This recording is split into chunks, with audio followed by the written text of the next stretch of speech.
everyone, I'm really excited to be back and to be speaking to you about my second luxury purchase of 2018. These happen to be my first ever pair of Manolos. They're the Seneca design in size 37.5 in navy satin with a 105mm heel height. I have been crushing on this design for about a year and a half, so I'm really excited to add it to my collection. Let's tackle these shoes under 7 topics. Why are Manolos so famous? Why did I choose the Seneca over the iconic Hengisi design?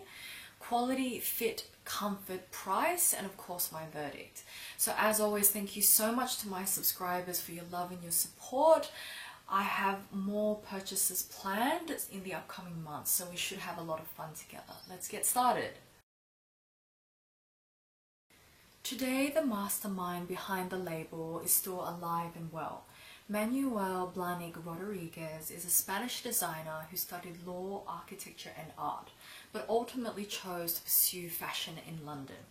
In his late 20s, Manuel had the honor of meeting the editor-in-chief of US Vogue, who admired his shoe designs and told him to start making them. Manuel never studied shoemaking formally, but he did learn skills by visiting shoe factories, speaking with technicians, and also from his childhood, where he watched his mother, a fashionista, make her own shoes. He also inherited from his mother a love of satin, brocade fabrics, antique lace and buckles, and you can see all of these details in his designs.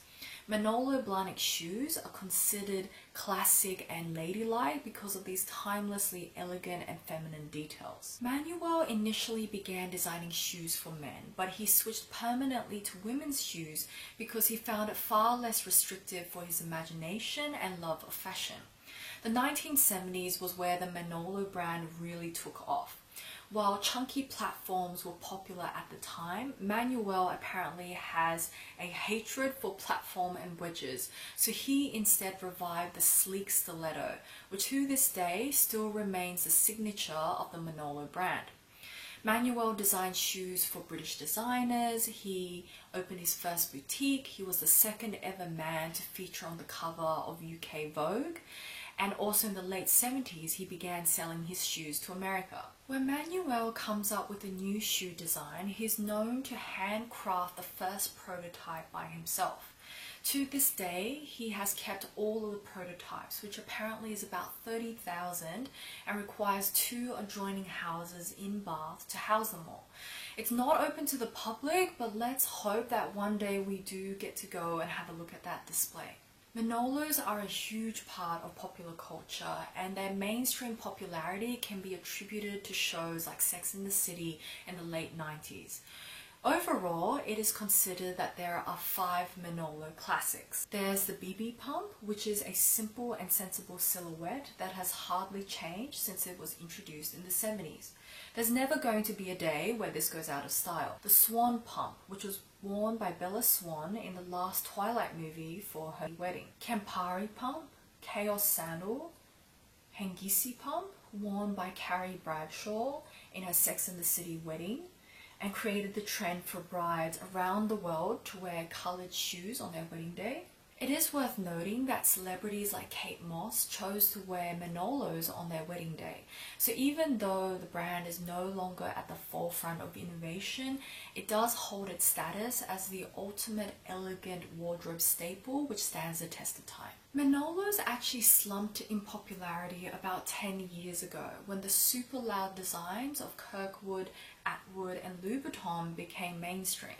So while brands like Louboutin used excessive studs, straps, buckles and fur, Manuel is known to have said that he finds all those details gimmicky and hideous. He's not into fads, he's into the classic style of women like Audrey Hepburn and Dovima. There have been a number of Manolo collaborations, one of which was with Rihanna. The 2016 and 17 collection featured denim, sequins, lace-up thigh highs, and was all about celebrating the bravado with which a woman carries herself. Another recent collaboration was with a Spanish espadrille designer to celebrate their 90th anniversary. Manolo injects their brand through bright colors, luxurious fabrics, and also stiletto heels in lieu of the traditional espadrille wedge. I have to admit that I did warm up slowly to Manolos. When I started collecting my shoes, I instantly gravitated towards the showstoppers like Valentino Rockstars and Louboutins, with my Sophia Webster's being another gimmicky, loud look. I did go subdued for my Jimmy Choos, but that's because everyone needs a plain nude heel as a wardrobe staple.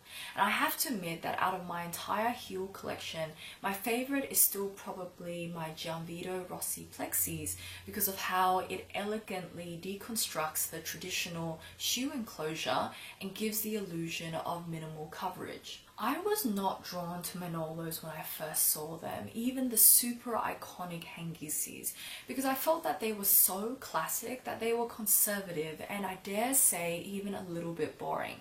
I could picture every graceful woman, every ladylike mother donning a pair.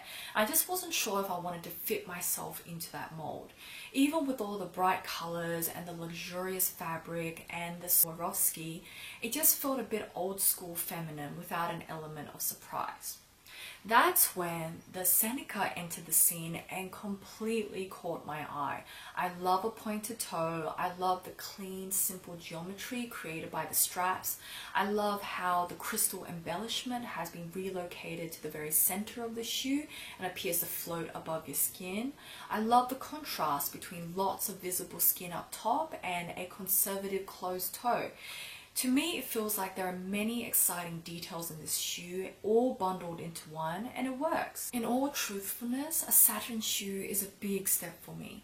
I can't help but worry about the future and wonder if I will accidentally damage the fabric because it is delicate, and also because I do have a track record for accidentally scruffing my pointed toes. For those of you who weren't aware, satin refers to a type of weave, and satin fabric can be either silk, cotton, wool, or synthetic materials like polyester and nylon. The good news is that for Manolo and for the price tag you're paying, you're getting the best type of satin fabric, silk. There are design variations where you can also get this shoe with silk lace, although I've decided not to pursue that because I think it's too much in a shoe that's already very interesting and will make the shoe look too busy. The best part that I love about a satin shoe is how dynamic the material is. It really catches the light and it changes to a different shade of blue depending on where the light source is. Now, one day in the future, I'm going to model these shoes for you so you can see them in action. But hopefully right now, even as I move it around, you can already see the way it changes. The crystal embellishment is a perfect match because it also catches the light, so as a whole, the shoe feels very dynamic. Finally, the last design choice was color. Manolos offer a bright spectrum of rainbow colors, and I love the thought of adding a aqua or a hot pink to my collection. The result though was that I got them in navy. It's handsome, but it's a bit dull in comparison, and that's simply because I was able to grab these for a really good price. For those of you who've watched my video on how to grab designer goods for less, you'll know that being flexible and being able to compromise is all part of finding a bargain. The other frustrating part is that if you want Seneca in a bright color, you're going to have to be patient and wait a while. Right now, Seneca is not a classic, it's not as popular as Hengisi, and therefore every season only a few limited colors are available. Right now it's white, black and grey, appropriately named their bridal collection. Now I knew I was not going to pick black because I already have my Louboutins, and I never feel comfortable opting for a light coloured shoe because of the maintenance issues. While we're on the topic of maintenance, I should mention that some design variations come with a decorative interior leather lining. As beautiful as it is, I don't think it's worth your money because the moment you put your foot in, no one's going to see it, and it also means it's going to be harder for you to clean out all the dried foot sweat that naturally accumulates, so it's probably not something I would go for. At a glance, when you hear Swarovski crystals, silk satin, 100% leather, and you also consider the staggering recommended retail price for these shoes, you would expect top-notch quality, right? Well, I have to admit I was a bit disappointed. Before I get into details, I do want to clarify that I got my shoes brand new from an online Swedish luxury reseller. Because their prices are really competitive and they only offer certain models in certain sizes, my guess is that they may get this stock from an outlet. Therefore, they may not be accessing the grade A stock that goes to boutiques, but rather those with minor flaws. I noticed instantly that the leather lining on the heel of one shoe was not straight. To date, I own 8 pairs of luxury shoes, all by different designers, and I've never seen this before. To be really picky, I can also see glue residue in 3 spots on the shoes, 2 of which are also on the shoe with the wonky leather lining. The good news is that these blemishes are only visible by me and they cannot be noticed by anyone else when I wear these shoes out. So I've decided just to live with it, especially if these blemishes are the reasons for why the shoes are so well priced. Otherwise, the leather sole, which is 100% cow leather, is really luxurious and reminds me of the suede soles of my Jimmy Choo. The lining is 100% kid leather and the color matches perfectly with the satin. It's spongy to the touch, and while some of my heels have cushioning raised and visible, I feel that in the Seneca, the cushioning is largely concealed within the shoe structure so that the leather lining looks near level. I have to admit I'm a bit disappointed with the stitching of the trademark branding. The white space isn't even, the edges aren't exactly aligned, and you have the little bits of the seals popping out here and there. Maybe this is considered normal and acceptable, but I believe that if you're going to pay $1,000 or more for a pair of shoes, it should be flawless. The satin is perfect, not a single blemish, all the stitching is neat and aligned. I like the little details like how they stitch color matched leather over the satin on the strap so that it's more durable over time from all the bending. The decorative straps also have leather on the underside. I was a little surprised to see that they don't color match the elastic underneath the clasp. It's your standard grey black, which frankly looks really cheap and flimsy. This is in comparison to the visible elastic on the other side that's a glossy navy to color match. And that's appropriate. Now, if my hunch is correct and that these shoes came from an outlet, then I believe there's one other reason why they ended up there. And that is that if you look at the left shoe, the straps and the crystal are slightly rotated. They're slightly off center. So my solution for this is that when I wear this shoe, I notch it one hole higher, which helps to pull the straps back towards the center. So if you're trying on this shoe or other similar designs, make sure you keep an eye out for these minor details and whether or not you can implement a quick fix that you can live with. I've never been a huge fan of crystals, so I have to admit I'm actually not that excited about the buckle. From a distance it does look fantastic. It's really the heart of the shoe design and it catches the light, but when you look at it up close, I do find that it looks quite cheap. I wouldn't think the craftsmanship or the stones used are worth anything. I do like the little metallic ring that they've put on the heel stop. This is the first time I've seen it, and I appreciate the attention to detail as it's an elegant touch. Plus, maybe it's practical and helps to ensure that if the heel stop were ever to be extremely worn out, at least it wouldn't chip the structural heel as the metallic disc would protect it. Finally, in terms of packaging, I have to admit I'm pretty disappointed in how no frills it is. The box is the tightest luxury shoe box I've ever come across so far. They really do squeeze the pair inside. There's nothing special about the way the box feels aside from the label being embossed on the lid. The tissue paper is standard. I appreciate that they provide 2 dust bags, one for each shoe, but otherwise it feels fairly flimsy and pretty cheap. The stitching's quite poor. And I do wish the shoes came with an extra pair of heel replacements because you can never get enough of those, and other brands like Louboutins, Gianvito Rossi, etc., they do offer that to you. To my knowledge, I believe Seneca is only available in one heel height, 105 millimeters. Visually, I believe this height is always the best for elongating your legs and will always be what I choose. Now, picking my size online, because we don't have Manolo stores in Sydney, I did find the online advice to be correct.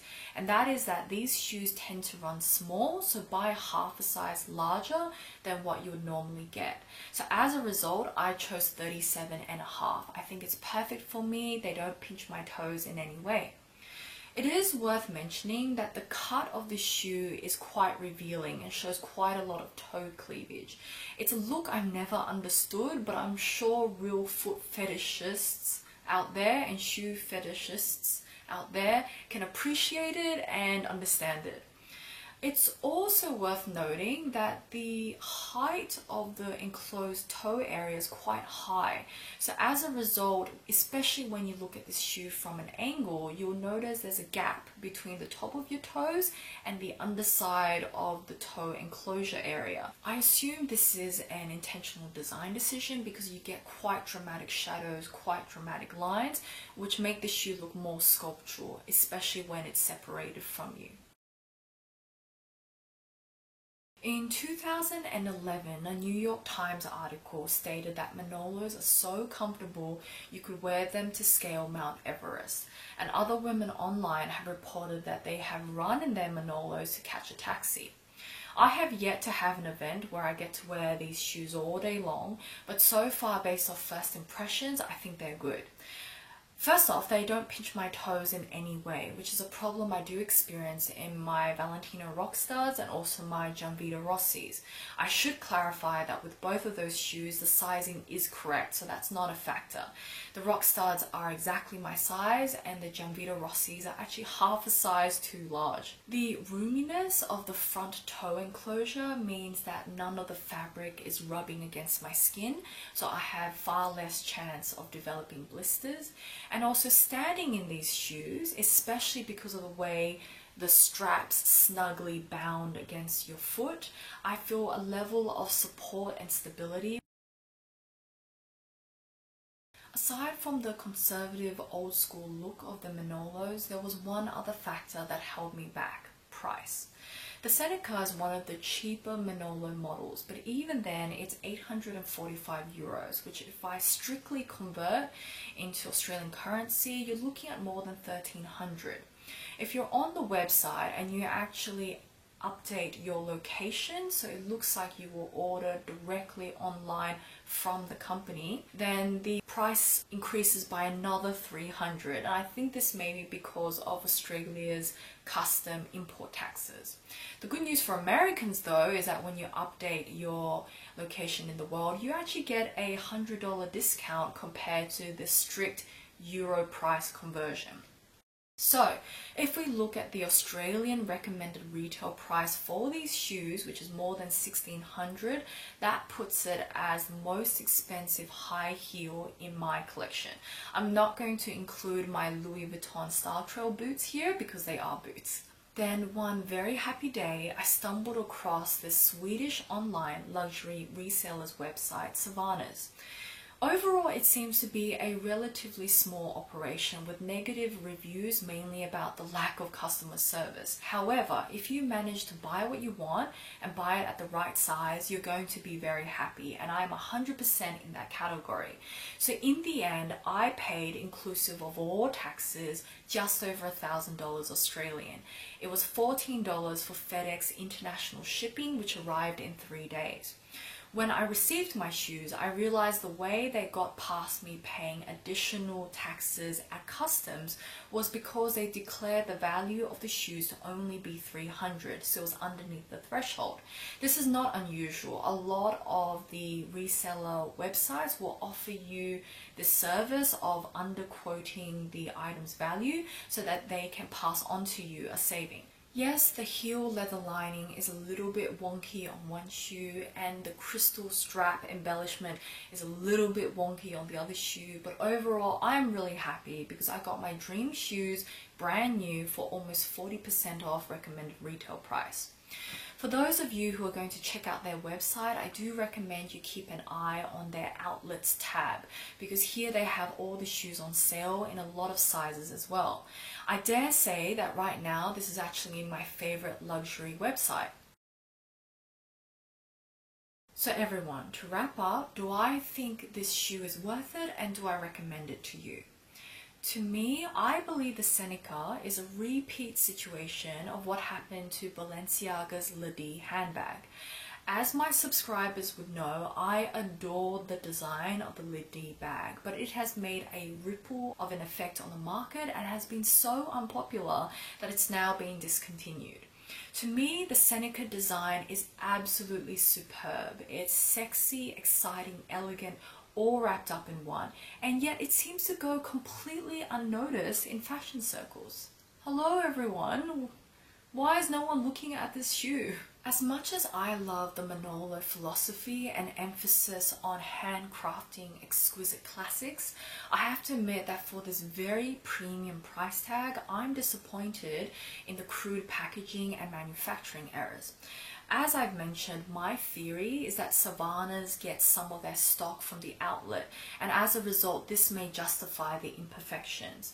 But even when I look at the quality of the Swarovski crystals, which I assume will be uniform across all their shoes, it doesn't feel premium at all to me. It just looks like low-level costume jewelry. For that reason, I don't believe the premium price tag is justified, and if you want to add a pair of Manolos to your collection, Seneca, Hengisi or otherwise, I would highly recommend that you do your research and be a smart, patient buyer.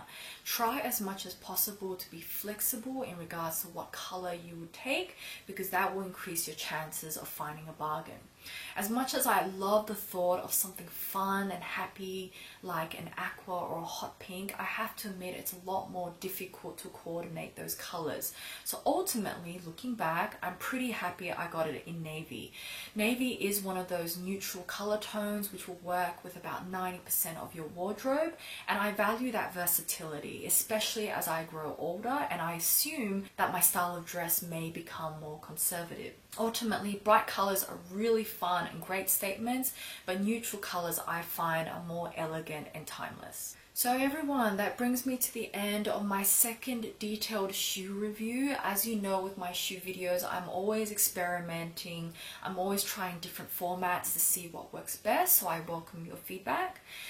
Some of you may also know that 2 months ago I was supposed to talk about diet and fitness, a topic I'm really passionate about. So I apologize that it's been delayed. Next month is finally the time to buckle down, debunk all the myths, look at all the truths, find out how to get in control of your body and hopefully get the body that you want. So have a great month. I'll see you again soon.